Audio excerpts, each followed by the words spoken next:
नमस्कार, मैं रवीश कुमार। आप देख रहे हैं देश की बात 6 से 7। केरल में भारी बारिश के कारण कई जगहों पर बाढ़ का खतरा पैदा हो गया है। शुक्रवार की सुबह केरल के इडुक्की में राजामाला के एक चाय बागान में भूस्खलन हो गया। भारी बारिश के कारण जमीन धंस गई और मजदूरों की बस्ती के मकान नीचे चले गए। राष्ट्रीय आपदा प्रबंधन बल को राहत कार्य में काफ़ी मुश्किलों का सामना करना पड़ रहा है, इस जगह में भी और कई जगहों में भी। मुख्यमंत्री को वायुसेना से हेलीकॉप्टर की मांग करनी पड़ी। दोपहर बीत जाने के बाद भी 50 लोगों के दबे होने की आशंका जताई जा रही थी। इस भूस्खलन में 13 लोगों की मौत हो गई है, 12 लोगों को बचाया गया है। मन्नार के विधायक ने कहा कि पुल टूट जाने के कारण अपने लोगों तक पहुंच ही नहीं पा रहे हैं। मौसम विभाग ने बहुत पहले ही केरल में 5 से 9 अगस्त के बीच भारी बारिश का अनुमान बता दिया था। गुरुवार को केरल के 4 जिलों के लिए रेड अलर्ट जारी किए गए थे। इडुक्की, कोट्टायम, पटनमथिट्टा, वायनाड 4 जिले हैं। कुछ जिलों के लिए ऑरेंज अलर्ट जारी किया गया है। केरल की कावेरी और लक्ष्मण तीर्थ नदी में जलस्तर खतरे के निशान से ऊपर बह रहे हैं, पानी हो गया है। कई जगहों पर निचले इलाकों में पानी भरने की खबरें आने लगी हैं। अगस्त के महीने में ही 2018 के साल में केरल बाढ़ में डूब गया था, जिसमें 600 से अधिक लोगों की मौत हुई थी और हज़ारों करोड़ की संपत्तियां बर्बाद हो गई थीं। केरल के कोच्चि में भी कई जगहों पर पानी भरने की खबर आई है और भी जगहों से। हमारे साथ हमारे सहयोगी हैं बताने के लिए। निहाल, मैं आपसे यही जानना चाह रहा था कि अगर आप एक ही प्रश्न के उत्तर में कर्नाटक और केरल के बारे में बता सकें कि वहाँ इस वक्त क्या स्थिति है। बाढ़ की सिर्फ चेतावनियाँ हैं या बारिश में किसी प्रकार की कमी भी आती हुई आपको नजर आ रही है? देखिए, कर्नाटक के बारे में एक बात मैं साफ कर दूं कि जो मौसम विभाग है उसने अभी थोड़ी देर पहले जो बुलेटिन जारी किया है उसमें बिल्कुल साफ कर दिया है कि अगले 4 दिनों तक कर्नाटक में काफी तेज बारिश होगी, खास करके जो तटीय इलाके हैं वहां और उत्तर कर्नाटक में। तो वहां बाढ़ के हालात पैदा हो सकते हैं, इसमें कहीं कोई दो राय नहीं है, ये तो बिल्कुल साफ है। और वहां पर जो भी जिले हैं, प्रभावित जिले जिसकी आशंका है, वहां सभी जगहों पर जो जिला प्रभारी मंत्री हैं उन सबको भेज दिया गया है ताकि राहत और बचाव के काम में किसी तरह की कोई कमी ना हो। जितने भी जिला कलेक्टर हैं उनको निर्देश दिए गए हैं कि वो अपने घरों से बाहर निकले और मौके पर पहुंचे। साथ ही साथ केरल की बात करें अगर तो देखिए, इडुक्की जहां पर इस तरह के हालात पैदा हुए हैं, बहुत ही खूबसूरत जगह है, लेकिन वहां से बहुत ही भयानक तस्वीरें हमें देखने को मिल रही हैं।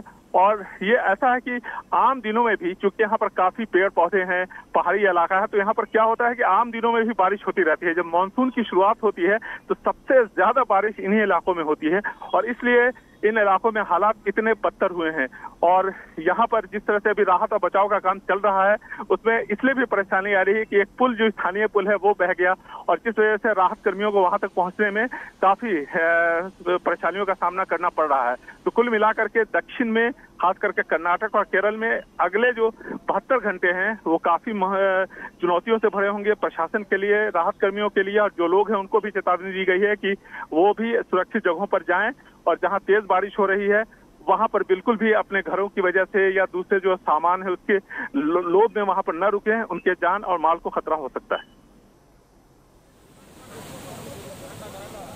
शुक्रिया निहाल, ये सब जानकारी देने के लिए।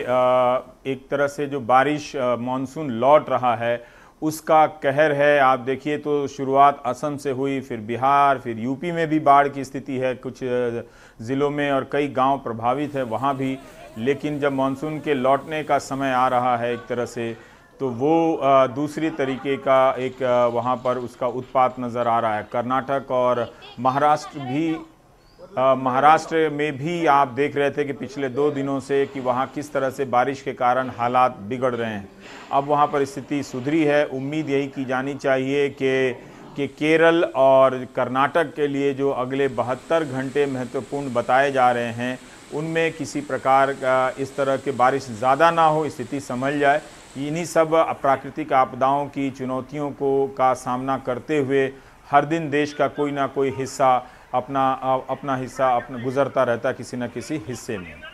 अब हम हिमांशु शेखर से बात करना चाहते हैं। हिमांशु, जो राष्ट्रीय आपदा दल है, एनडीआरएफ है, उसके हवाले से इस वक्त केरल की क्या तस्वीर आपको सुनने और देखने को मिल रही है? देखिए, केरल में विशेष तौर पर 3-4 इलाके हैं जिनको लेकर बहुत ज्यादा चिंता है, जहां पर मौसम विभाग का एक पूर्वानुमान भी आया है कि वहां बहुत भारी बारिश अगले 24 घंटे में हो सकती है और बाढ़ के जो हालात हैं और लैंडस्लाइड की जो घटनाएं हो रही हैं उनको लेकर वो उसमें और ज्यादा आशंका है कि उनमें बढ़ोतरी हो सकती है। वायनाड, एर्नाकुलम, कोट्टायम, मल्लापुरम, ये सब वो इलाके हैं जिनको लेकर विशेष चिंता है और वहां भी एनडीआरएफ की टीमों को तैनात किया जा रहा है।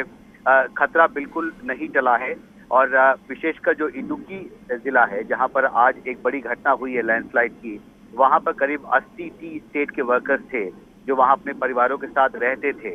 वो पूरा इलाका बहुत ही पिछड़ा इलाका माना जाता है और क्योंकि वहां पे बहुत भारी बारिश हुई है और लैंडस्लाइड हुआ है, इस वजह से फोन कनेक्शन भी कट चुका है। मुख्यमंत्री ने एयरपोर्ट से हेलीकॉप्टर्स की मांग की थी राहत बचाव के लिए, लेकिन निश्चित तौर पर हालात बहुत चिंताजनक हैं और अगले 24 घंटे बहुत महत्वपूर्ण होंगे केरल के लिए। जी, बहुत बहुत शुक्रिया हिमांशु जानकारी देने के लिए। 24 मार्च को जब तालाबंदी हुई थी तब आशा वर्कर, हेल्थ वर्कर और जो नर्स की जो पढ़ाई पढ़ते हैं उन सबको ये बहुत उम्मीद थी कि अस्पतालों में उनकी भर्तियां होंगी, उन्हें सैलरी मिलने लगेगी, लेकिन ऐसा कुछ भी नहीं हुआ। अस्पतालों का जो ढांचा था वो वैसा का वैसा रह गया। 2-4 बिस्तर लगाकर अलग जगह पर फोटो खिंचाकर नेता लोग घर जा चुके हैं।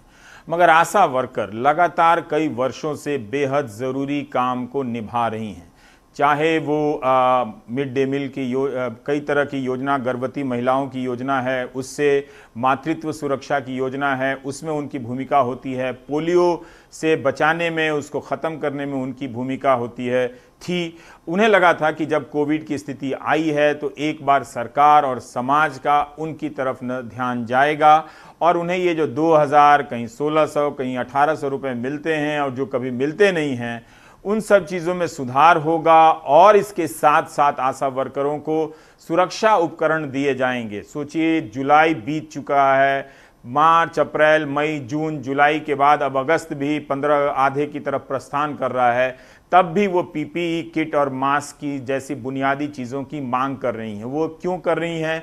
इसलिए कि कोई भी 2000 रुपए की कमाई पर नहीं जी सकता है, जबकि कोविड के लड़ाई में उनकी भूमिका बहुत महत्वपूर्ण है। इसीलिए देश की 6 लाख आशा वर्कर 7 और 8 अगस्त को वो लोग हड़ताल पर हैं। ಅಂಗನವಾಡಿ ಆಶಾ ಬಿಸಿಯೂಟ ನೌಕರರ ಕೆಲಸ ಕಾಯಂ ಆಗಲೇಬೇಕು.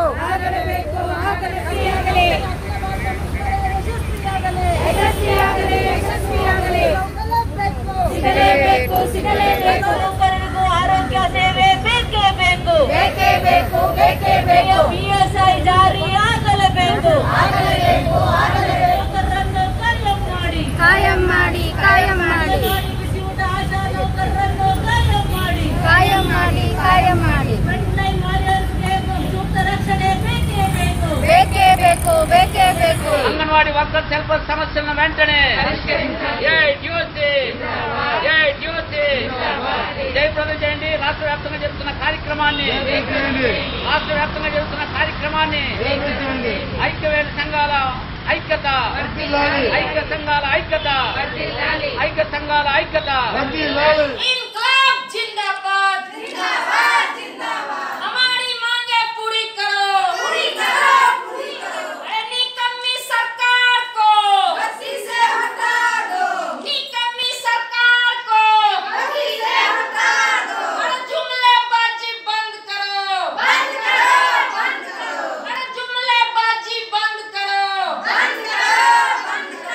जब से देश में कोरोना का ये बीमारी जब आया, उस समय से हम लोग घर घर जा कर के प्रवासी मजदूर को देखभाल किए, लेकिन उसके लिए हम लोगों को कोई राशि नहीं मिली। हम लोगों के साथ सरकार बार बार छल रही है।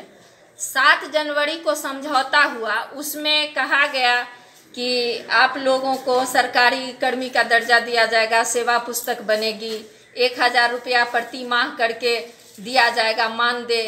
अभी तक 1 रुपया नहीं मिला है। कोरोना अवधि में हम लोग बढ़ चढ़ के काम किए, बाल बच्चा को छोड़ के, और अपने पोषक क्षेत्र में लगे रहे और उसका भी 1 रुपया नहीं मिला है। अंगणवाडी शाळा बंद करण्याच्या सरकारचा निषेध असो। नवीन शिक्षण धोरणाच्या नावाखाली अंगणवाडी केंद्र बंद करण्याचा सरकारचा निषेध असो। कामगार कायदे मागे घ्या। खासगीकरण रद्द करा। मागण्या आमच्या हक्काच्या। नवीन शिक्षण धोरणाच्या नावाखाली अंगणवाडी केंद्र बंद करणाऱ्या सरकारचा निषेध असो। आवाज दो।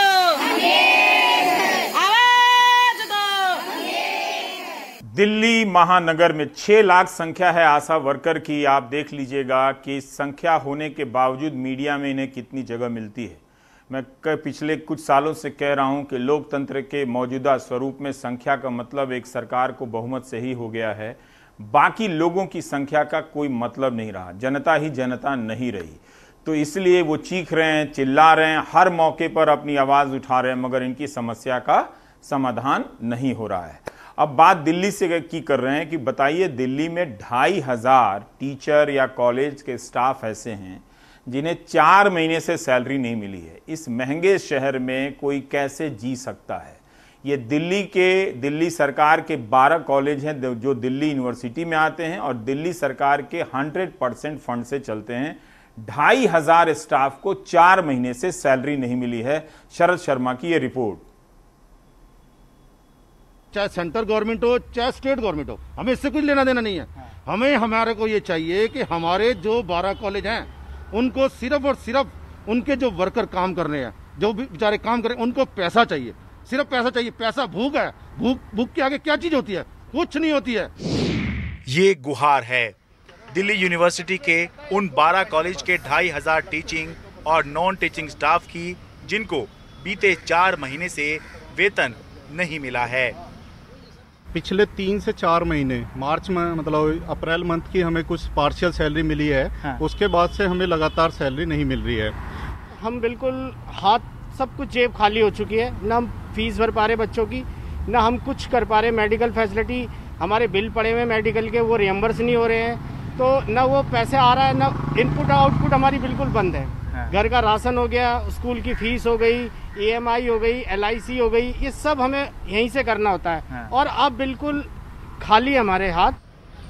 दिल्ली यूनिवर्सिटी वैसे तो सेंट्रल यूनिवर्सिटी है जो केंद्र सरकार के तहत आती है, लेकिन इसके 12 कॉलेज की फंडिंग का जिम्मा दिल्ली सरकार का है।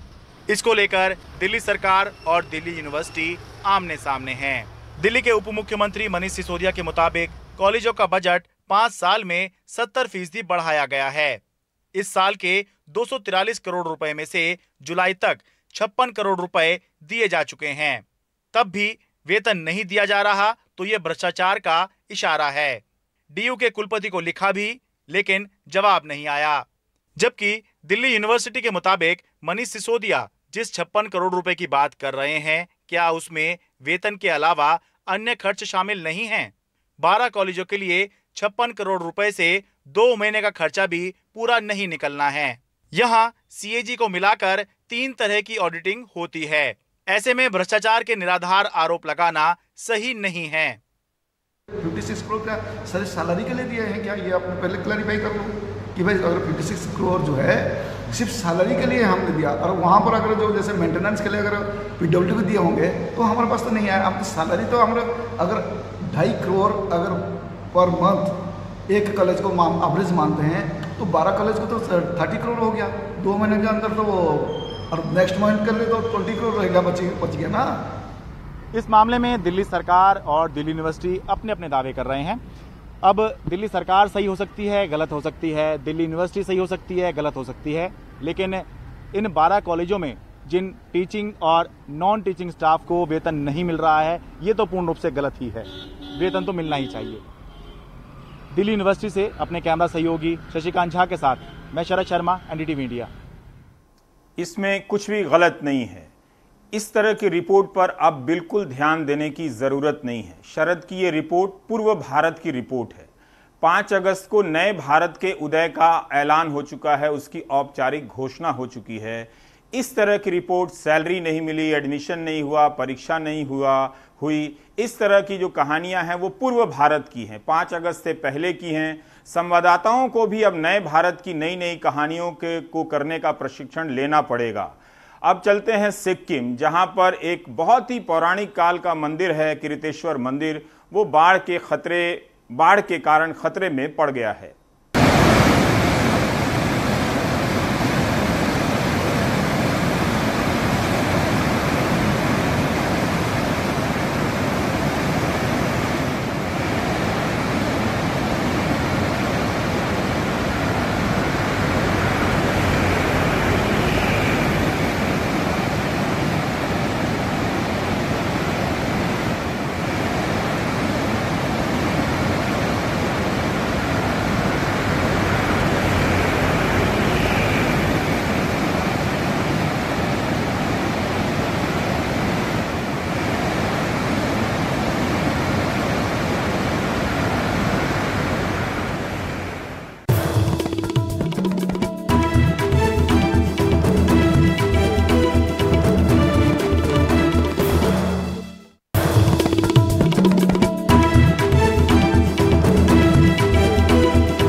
कोरोना की बीमारी जो है वो एक मरीज के भीतर किन किन अंगों पर किन किन रूपों में हमला करती है, इसकी सही और पूरी तस्वीर, सही तो तस्वीर आई है, पूरी तस्वीर अभी तक सामने नहीं आई है।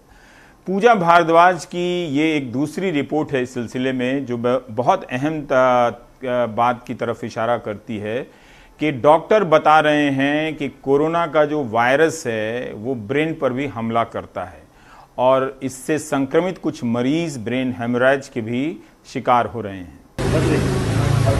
न जाने ये कोरोना वायरस और कितने सितम ढाएगा। ये वायरस सिर्फ आपकी सांस नहीं बल्कि आपके ब्रेन यानी कि मस्तिष्क पर भी वार कर रहा है। मुंबई के बड़े अस्पतालों में शामिल फोर्टिस मुलुंड हॉस्पिटल के क्रिटिकल केयर डायरेक्टर और स्टेट कोविड टास्क फोर्स के सदस्य डॉक्टर राहुल पंडित बताते हैं कि उनके पास ब्रेन स्ट्रोक के 15 से ज्यादा ऐसे मामले सामने आए हैं जो कोविड मरीजों के हैं। इनमें 25 से 35 साल के बीच के 2 युवाओं की मौत भी हो चुकी है। मैंने 15-16 पेशेंट्स स्ट्रोक के, मतलब जिसे हम सामान्य भाषा में लकवा कहते हैं, उसके देखे हैं। ऐसी कोई विशेष आयु वर्ग नहीं है जिसमें कि हमने ये पेशेंट देखे। करीब करीब 20-25 साल से लेकर 70-80 साल तक की उम्र के मरीज हमने अभी तक देखे हुए हैं। इन 15-16 पेशेंट्स में करीब 2 पेशेंट्स, एक 25-26 वर्ष का युवा और एक 35 साल का युवा, ये दोनों को करीब करीब ब्रेन डेथ सिचुएशन में लाया गया था हमारे पास, और पूरी कोशिश करने के बाद भी हम लोग इनको नहीं बचा पाए। ब्रेन स्ट्रोक के मामलों के अलावा यहाँ करीब 30 मरीज मस्तिष्क संबंधी समस्या का इलाज करवा रहे हैं। डॉक्टर पंडित बताते हैं कि ये वायरस पूरे शरीर को नुकसान पहुंचा रहा है। ये वायरस जो है वो शरीर के कई अंगों को अफेक्ट करता है। मुख्यतः वो लंग्स को अफेक्ट करता है जहाँ से निमोनिया होता है।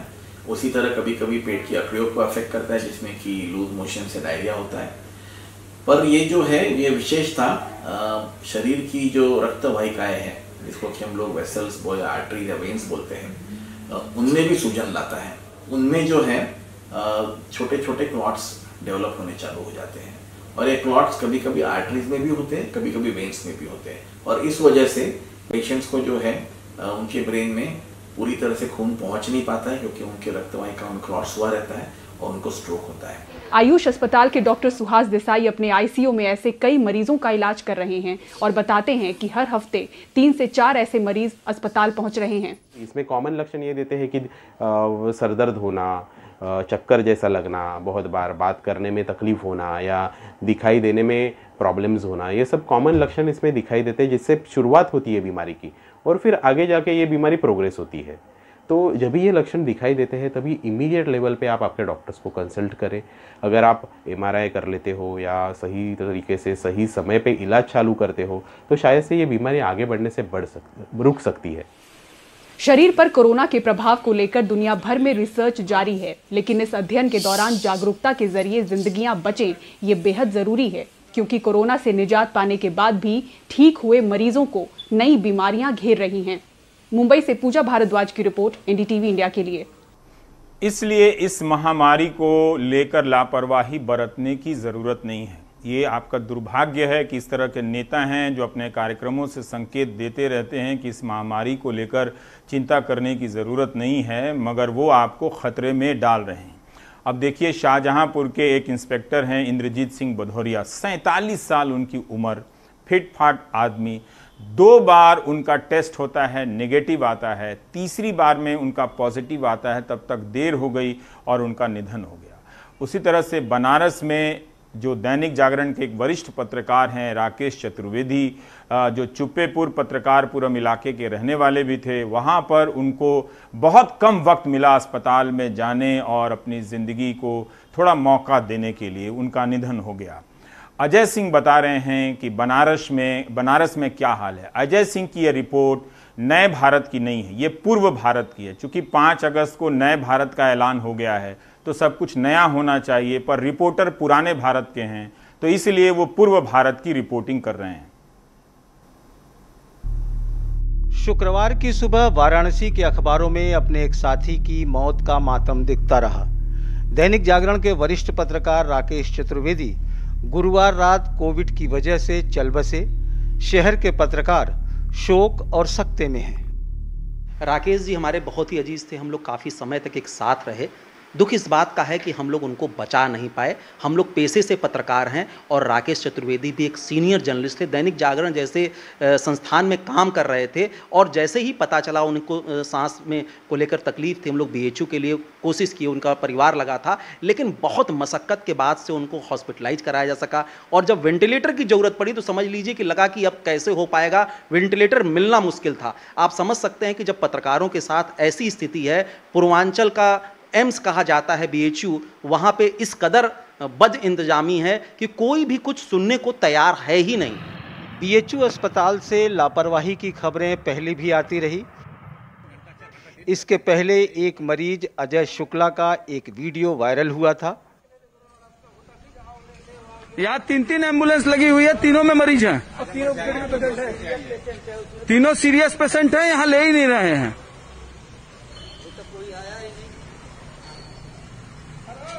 अभी तक यहाँ कोई नहीं आया किसी को लेने, तो बस इसका मतलब जब तक बेड नहीं होगा तब तक मरीज एम्बुलेंस में पड़ा रहेगा। आप खुद ही सोचिए ना। तो सोचे क्या, ये तो फैक्ट है ना। फैक्ट है, गंभीर मरीज है, जब तक वेंटिलेटर खाली नहीं रहेगा तब तक कैसे शिफ्ट कर सकते हैं। तो बस, तो ये तो प्रशासन की लापरवाही है ना कि वहां जब तक मरीज, यहाँ कंफर्मेशन नहीं हुआ वहां से पेशेंट भेज दिए यहाँ। फिर कोरोना से पीड़ित एक 3 स्टार होटल के AGM आनंद पांडे ने अपने फेसबुक वॉल पर वहां की दुर्दशा बताई। उन्होंने हमें फ़ोन किया कि मैं थोड़ा, मेरा ऑक्सीजन लेवल मुझे लग रहा है कि डाउन हो रहा है, मैं ब्रीथलेस हो रहा हूँ। और उन्होंने फिर वो ब्रीथलेस हमें फ़ोन किया। फिर हमने उनको इनफैक्ट समझाया कि थोड़ा देर आप और रिलैक्स करो, अपना मन को डाइवर्ट करो और थोड़ा सा अपना विल पावर स्ट्रॉन्ग करो, चीज़ें थोड़ी थोड़ी नॉर्मलाइज होने लगेंगी। उन्होंने बोला। फिर उसके बाद उनका फिर 3 बजे हमारे पास फ़ोन आता है और वो उनका ब्रीदिंग डिफ़िकल्टी बढ़ती ही जा रही थी, बहुत एक्सेसिव लेवल पे हो गई थी। और ये सब होने के बाद भी उन्होंने हमें बताया कि मैं यहाँ के लोगों को बोल रहा हूँ प्लीज़ डॉक्टर को बुला दो। कोई उनका सुनने वाला नहीं था, कोई भी सुनने वाला नहीं था, किसी ने भी डॉक्टर को नहीं बुलाया। और 4 बजे वो फिर हमें फ़ोन करके लास्ट होप ये देते हैं कि अब मैं शायद नहीं रहूँगा तुम लोग के बीच में। और अब एक पत्रकार की मौत, जबकि BHU के कुलपति भरोसा दिला रहे हैं कि उनके यहाँ सबसे अच्छी सुविधाएं हैं। बनारस हिंदू यूनिवर्सिटी एक L3 हॉस्पिटल है जिसको हमारा इंस्टीट्यूट ऑफ मेडिकल साइंसेज चलाता है। हमारी पूरी कोशिश होती है कि हम यहाँ पर भर्ती हुए मरीजों को पूरी सुविधाएं दें और इसके लिए हमारे मेडिकल सुपरिंटेंडेंट, हमारे नोडल ऑफिसर, हमारे डायरेक्टर, सारे लोग सब समय लगे रहते हैं। सारे डॉक्टर्स, सारे रेजिडेंट्स सब समय काम करते रहते हैं 24 घंटे। और मैं खुद ये इंश्योर करता हूँ कि सबसे अच्छी सुविधाएं हम अपने मरीजों को दे सकें जिससे कि वो जल्दी से जल्दी ठीक होकर के जा सकें। बनारस में अब तक कोरोना के 3,924 मरीज हैं, जिनमें 2,068 मरीज ठीक हो चुके हैं और अभी 1,781 मरीज एक्टिव हैं। इनमें गंभीर मरीज का इलाज बीएचयू के अस्पताल में होता है और वहीं से लापरवाही की ज़्यादा खबरें भी आ रही हैं। पूर्वांचल के एम्स कहे जाने वाले बीएचयू के अस्पताल से आ रही लापरवाही की खबरें और पत्रकार राकेश चतुर्वेदी की मौत की वजह से लोगों के अंदर डर तो है ही, लेकिन इस बात का ज़्यादा अफसोस है कि लोगों का यहाँ के इलाज को लेकर भरोसा टूट रहा है। ऐसे में जिला प्रशासन, उत्तर प्रदेश सरकार और सांसद प्रधानमंत्री को ठोस कदम उठाना चाहिए जिससे लोगों का ये भरोसा न टूट सके। वाराणसी से अनुज के साथ अजय सिंह, एनडीटीवी इंडिया। बनारस से ये न जाने कितनी इस तरह की रिपोर्ट आ गई है। आप इस रिपोर्ट का पैटर्न देखें। शुरू में लोग कितनी अव्यवस्थाओं के बारे में बता रहे हैं, लेकिन लास्ट में बीएचयू अस्पताल के अधिकारी आते हैं, वो इस तरह की बात करते हैं कि पहले बताने वाले जो लोग थे अपनी व्यथा को, वो सब झूठे थे। अब आप सच सुन रहे हैं कि सारी व्यवस्थाएं ठीक हैं, इस तरह से हैं। खैर, ये सब पूर्व भारत की रिपोर्ट हैं, लेकिन इन सब चीज़ों को ठीक करने के बाद अगर नए भारत का ऐलान किया जाता तो और अच्छा होता। अब हम पिथौरागढ़ चलते हैं। वहाँ पर 20 गांव के लोग नाराज हैं, प्रदर्शन कर रहे हैं कि उनके गांव जाने का रास्ता कब खुलेगा, क्योंकि पुल टूटे हुए बहुत दिन हो गए।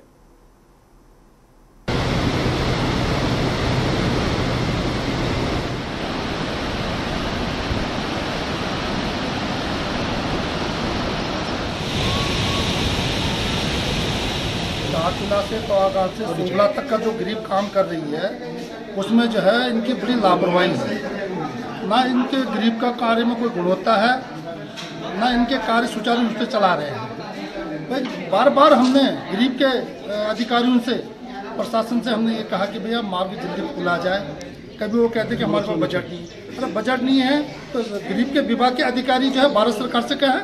भाई ऐसी स्थिति में यदि कोई बात हो जाती है बॉर्डरों में, तो हमारे भारत के जो सैनिक हैं, वीर सैनिक, वो वहाँ तक पहुँचने में कितना समय लगेगा। इसलिए बॉर्डर की समस्या को देखते हुए जो आज भारत चीन का जो मामला आ रहा है, इसको बड़े गंभीरता से देखते हुए गरीब को जल्दी से जल्दी जो है इस मार्ग को खोलने की कोशिश करना चाहिए।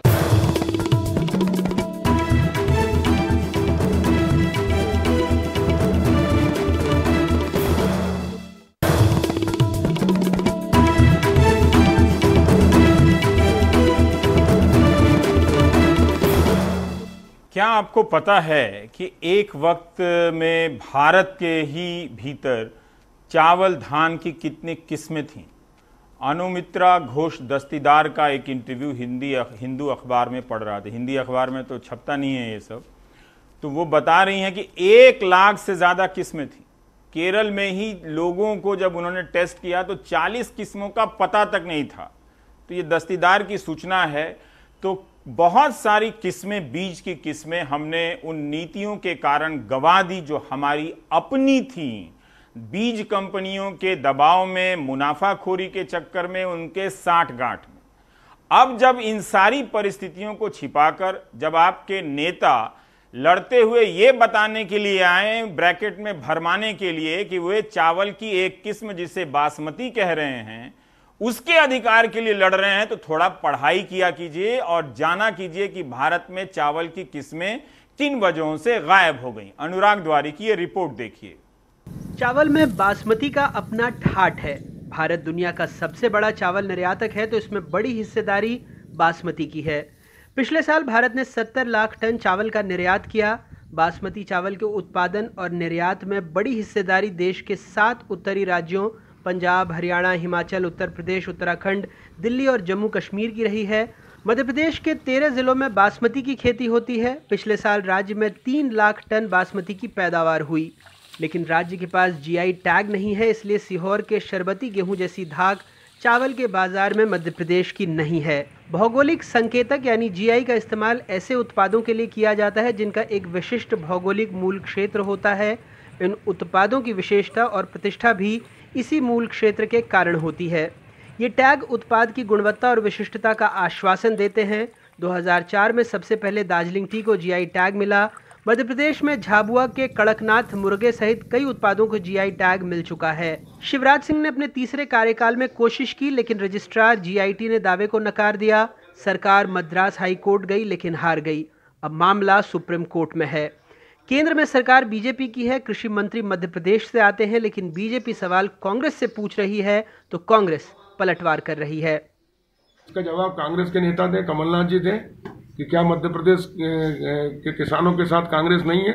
मध्य प्रदेश को बासमती का जीआई टैग मिलना चाहिए, इसके लिए हमने सुप्रीम कोर्ट में अपील की, वो हमारी अपील स्वीकार भी हो गई है और निश्चित रूप से हम मध्य प्रदेश को जीआई टैग दिला के रहेंगे। माननीय मुख्यमंत्री शिवराज सिंह चौहान जी और हमारे भारत सरकार। भारतीय जनता पार्टी की मध्य प्रदेश की सरकार पंजाब सरकार पर आरोप लगाती है। मैं पूछना चाहता हूं शिवराज जी और नरोत्तम मिश्र जी से कि बताएं, क्या केंद्र की मोदी सरकार पंजाब सरकार की एड एंड एडवाइस पर काम कर रही है? दुर्भाग्यपूर्ण बात है, अपनी नाकामियों पर पर्दा डालने के लिए आप कांग्रेस पर आरोप लगा रहे हैं। एक बार अगर मोदी सरकार का दृढ़ता से इस दौरान विरोध कर दिया होता तो इन 7 सालों के भीतर मध्य प्रदेश के चावल उत्पादक किसानों को न्याय मिल चुका होता। पंजाब का कहना है कि मध्य प्रदेश का नाम एपीडा यानी agriculture and processed food product export development authority के बासमती चावल उत्पादक राज्यों की सूची में नहीं है। यहां उगने वाली बासमती ब्रीडर बीज की पैदाइश है। वहीं शिवराज ने अपने खत में कहा है कि राज्य के 13 जिलों में बासमती चावल 1908 से पैदा किया जा रहा है। सिंधिया स्टेट ग्वालियर के रिकॉर्ड में लिखा है कि 1944 में प्रदेश के किसानों को बासमती बीज की आपूर्ति की गई थी। हैदराबाद के Indian institute of rice research की रिपोर्ट में दर्ज है कि राज्य में पिछले 25 साल से बासमती चावल का उत्पादन किया जा रहा है। इस बासमती प्रकरण का आर्थिक राजनीतिक फायदा यह है कि जीआई टैग मिला तो शिवराज और बीजेपी की साख बढ़ेगी। हमला करने के लिए कांग्रेसी राज्य सामने है। वहीं पंजाब को डर बादशाहत के खत्म होने और आर्थिक नुकसान का है। देश में सत्ता का पथरीला रास्ता किसानों के बीच से होकर गुजरता है और मध्य प्रदेश में तो 27 विधानसभा सीटों पर उपचुनाव हैं, जिसमें नतीजे सत्ता पक्ष की दावेदारी को मजबूत या कमज़ोर बना सकते हैं। किसानों की कर्ज माफ़ी, बिजली के बिल, यूरिया जैसे मुद्दों पर विपक्ष उसे पहले से ही घेर रहा है। अब 2 राज्यों के बीच चावल युद्ध से मध्य प्रदेश में कांग्रेस और बीजेपी के बीच नई लड़ाई छिड़ गई है। कटनी से आरबी गुप्ता, बालाघाट से रुपेश और भोपाल से कैमरा पर्सन रिजवान खान के साथ अनुराग द्वारी, एनडीटीवी इंडिया। अनुराग द्वारी की इस रिपोर्ट से ज़्यादा हैरान होने की बिल्कुल ज़रूरत नहीं है, चूँकि ये नए भारत के उदय के पहले ही इन्होंने ज़रूर सोच लिया होगा, इसलिए इन्होंने किया है। तो ये पूर्व भारत की पुरानी कहानियाँ हैं। नए भारत में अब कुछ नई कहानियाँ आनी चाहिए, लेकिन अगर आप वाकई इन बातों के अलावा गंभीर हैं या जानने के लिए, तो ज़रूर जानने का प्रयास कीजिए कि आपके बीजों का क्या हुआ। क्या किसान का अपने बीज पर, जिसे वो परंपराओं के ज़रिए सदियों से बचाकर सुरक्षित रखता आया था, क्या उस पर अब उसका हक बचा हुआ है? क्या उसके पास वो बीज है? कहाँ गई चावल की वो किस्में, या फिर मशरूम के ही 13 से अधिक वैरायटी हुआ करते थे? देखिए कितनी सारी सब्जियों की वैरायटी हुआ करती थी, दाल की वैरायटी अनगिनत हुआ करती थी, वो सब गायब है। तो अगर आप वहाँ जाकर बहस करें, उन नीतियों को लेकर बहस करें, तो इस तरह के टिटिम्माबाजी से मुक्ति मिलेगी कि हम बासमती के लिए जैसे लड़ रहे हैं, वो बासमती के लिए जैसे लड़ रहे हैं। लेकिन आप जान रहे हैं कि उस कारोबारी से दोनों नहीं लड़ेंगे जो पुराने चावल को चमका कर बासमती बनाकर बेच रहे हैं।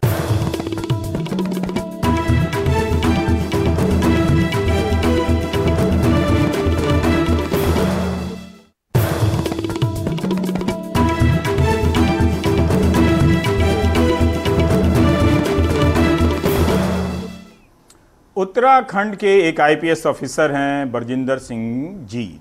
12 साल की नौकरी में 8 साल तबादला हुआ है, यानी वो कहीं भी टिक कर नहीं रह पाते होंगे। उनके वजहों क्या वजह है कि दोनों तरह के राजनीतिक दलों की सरकारों में बरजिंदर सिंह जीत तबादले का शिकार होते रहे, और भी क्या उनकी ईमानदारी से किसी को दिक्कतें हुई? दिनेश मानसेरा की ये रिपोर्ट देखिए। आईपीएस बलजिंदर सिंह, जिनके पास आम लोग अपनी परेशानियां लेकर आते हैं, वो ही अपने अफसरों से परेशान हैं। कई महीने परेशान किया गया और फिर तबादला कर दिया गया, रिजर्व पुलिस में भेज दिया गया सेना नायक बनाकर, जबकि कायदे से 2 साल से पहले उनका तबादला नहीं किया जा सकता है। निराश हताश आईपीएस बलजिंदर सिंह को अदालत की शरण लेनी पड़ी। हालांकि मुख्यमंत्री तबादले को सामान्य प्रशासनिक प्रक्रिया बता रहे हैं। कोई अधिकारी अगर ये कहता है कि मुझे हटाया गया, तो मैं समझता हूँ कि उनको एक तो पहली बात ये कि उनको ये बात नहीं बोलना चाहिए। हम हर किसी को अवसर देते हैं और स्थानांतरण स्वाभाविक भी होते हैं, कोई नई बात नहीं है। कई बार कोई बहुत अच्छे भी होते हैं, उनको भी उनकी आवश्यकता दूसरी जगह पर होती है। हमारे जो पुलिस के वरिष्ठ अधिकारी हैं वो तो हमेशा तत्पर रहते हैं और उनकी नाते ख्याति भी है कि वो बहुत लिबरल रहते हैं, बहुत तरीके से बात करते हैं, हर किसी की बात सुनते हैं, तो उनको उनके पास अपनी बात कहना चाहिए था। राज्यपाल के एडीसी रहे आईपीएस असीम श्रीवास्तव ने भी निजी वजहों से वीआरएस मांगा है। उनकी फाइल को फिलहाल बड़े अफसरों ने दबा रखा है। सूत्रों के मुताबिक एक और प्रमोटी आईपीएस मुकेश कुमार चौहान भी लंबी छुट्टी लेकर अपने गांव चले गए हैं। फिलहाल उनकी नियुक्ति पुलिस मुख्यालय में एआईजी के पद पर है। इन मामलों में डीजीपी रतूड़ी की चुप्पी को लेकर भी सवाल उठ रहे हैं। विपक्ष कह रहा है कि अफसरों का इस तरह कोर्ट जाना अच्छी परंपरा नहीं है। वैसे बहुत अच्छा नहीं है कि नौकरशाही को कोर्ट जाना पड़े। न्याय मांगने के लिए उन्हें मुख्यमंत्री पर भरोसा न रहे, विभागीय मंत्री पर भरोसा न रहे, अपने चीफ सेक्रेटरी पर भरोसा न रहे और उन्हें न्यायालय जाना पड़ा। ये सरकार के हक में अच्छा नहीं है। इस तरह की खबरें किसी भी लोकतंत्र जनतंत्र के लिए, अच्छी सरकारों के लिए शुभ संकेत नहीं है। उत्तराखंड छोटा सा शांत राज्य है जहां से इस तरह की खबरें नहीं आती, लेकिन पुलिस लॉबी में इस तरह का संतोष कहीं किसी कमजोर शासन व्यवस्था की हकीकत को तो बयान नहीं कर रहा है। देहरादून से दिनेश मानसेरा की रिपोर्ट, एनडीटीवी इंडिया। अब आप ही बताएं, नए भारत के उदय का ऐलान हो चुका है, लेकिन इन सब कहानियों का हम क्या करें? इस नए लैंडमार्क का हम इस्तेमाल कैसे करें? क्या इस तरह की पुलिस की तबादले की कहानियों को बंद कर दिया जाए? सुप्रीम कोर्ट को आदेश दिए हुए कि पुलिस सुधार की एक व्यवस्था बनाने की बहुत ज़रूरी है, अब 16-17 साल हो चुके हैं, तो क्या उन सब पर पर्दा डालकर नया भारत बन जाने वाला है? ये कैसा भारत है कि 4 दिन के भीतर ही पुराने भारत की स्टोरियों की बाढ़ आ गई है? तो आप देख रहे थे देश की बात 6 से 7। नमस्कार।